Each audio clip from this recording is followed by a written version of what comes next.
Oke geng, selamat datang di Zona Resiko, yaitu episode 3 ya geng. Kembali lagi bersama aku Mas Roy.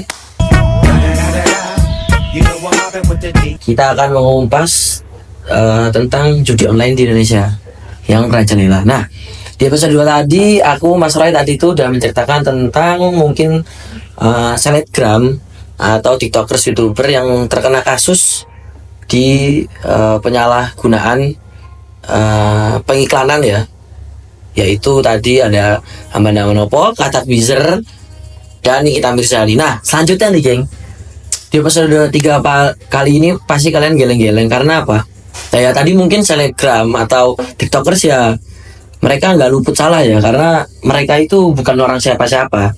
Jadi ya mereka punya dapat duit ya, mereka gas. Tapi nih geng, dari Detik News aku udah baca itu kemarin-kemarin tuh sempat ramai banget, yaitu ada 82 anggota DPR diduga terlibat judi online dilaporkan ke MKD. Nah, gimana geng menurut pandangan kalian?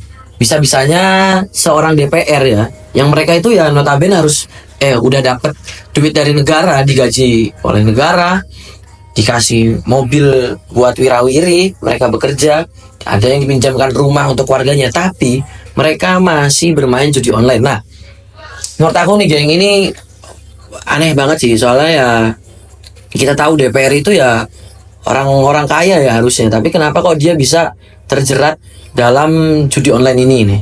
Aku pun ya gimana ya, kita sebagai orang Indonesia mengakui bahwa SDM Indonesia ini ya sangat rendah. Sekelas DPR aja dia bisa kecemplung dalam bermain judi online tadi. Nah, mungkin kasus ini akhirnya diangkat oleh Kementerian Pertahanan ya, dan dilaporkan tadi. Akhirnya sudah beberapa DPR itu yang mungkin tadi tersangka dan akhirnya sudah fix, yaitu terkena tadi. Akhirnya beberapa DPR itu sudah ditangkap, dari mulai ya itu tidak mandang bulu ya, polisi kita ini sudah lumayan lah, walaupun dia DPR atau siapa tetap ditangkap karena memang udah keluar undang-undangnya tadi, itu peraturan bahwa yang bermain judi atau mengiklankan judi online di Indonesia bakal kena 5 tahun penjara dan atau 25 juta. Nah,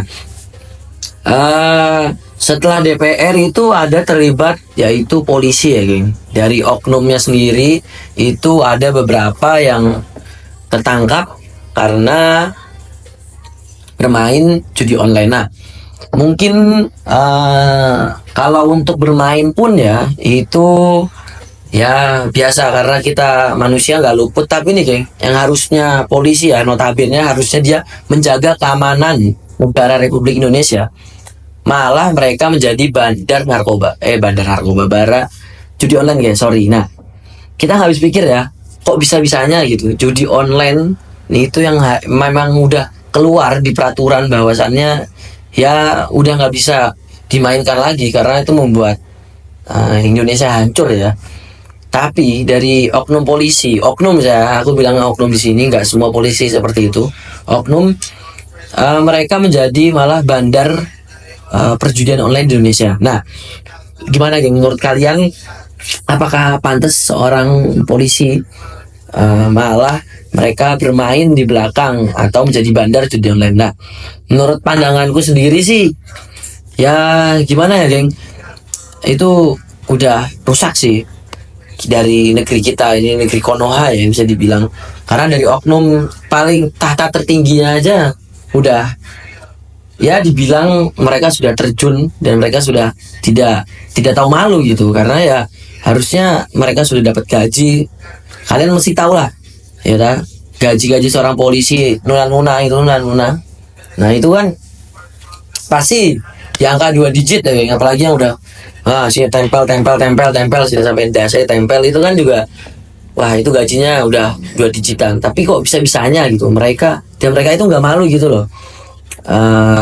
Yang notabene sebagai polisi ya kan, foto gagah jadi polisi, tapi mereka yang buat bobrok negara tercinta ini. Nah, karena itu akhirnya viral lah berita-berita kemarin itu, banyak yang menghujat ya, bukan menghujat ya, memang benar sih. Polisi itu karena salah ya, kita juga tidak mandang bulu. Dan apalagi di medsos zaman saya sekarang itu, semua itu udah beda ya. Mungkin dulu hacker-hacker ya bisa dibilang itu takut, tapi kalau karena sekarang bisa di Twitter, TikTok, Instagram itu mereka membobol semua kebobrokan instansi ya, oknum polisi ya, bukan semua polisi. Jadi menurutku ya, untuk saat ini kita sebagai warga negara Indonesia ya, yang taat hukum, itu kita bisa loh geng, mengikuti para hacker-hacker yang mungkin tidak terlihat di zaman sekarang ini. Jadi kita istilahnya menjaga negara kita sendiri. Kalau kita yang bukan menjaga, siapa lagi geng? Jadi misalkan menurutku kalau misalkan dari kalian yang bisa-bisa hacker ya, itu bisa jadi sih kalian itu melihat kebobrokan-kebobrokan polisi, siapa bandar-bandarnya ya kan. Selain judi ya banyak banget itu, dan itu memang oknum, ada yang jadi bandar narkoba dan lain-lain. Itu sudah biasa ya yang di negara Konoha ini. Nah, jadi menurutku mungkin untuk kalian untuk saat ini jangan pernah takut ya untuk em, berkuar-kuar, yaitu stop judi online, stop pinjol dan lain-lain, karena itu membuat kita rusak ya, keluarga, otak, saudara dan lain-lain. Itu kita bakal terjerumus yang namanya itu lubang neraka ya. Itu udah dibilang lagi ya, di episode 1 kemarin aku udah bilangin dari sisi semua itu ada ya, kerusakan otak dan lain-lain.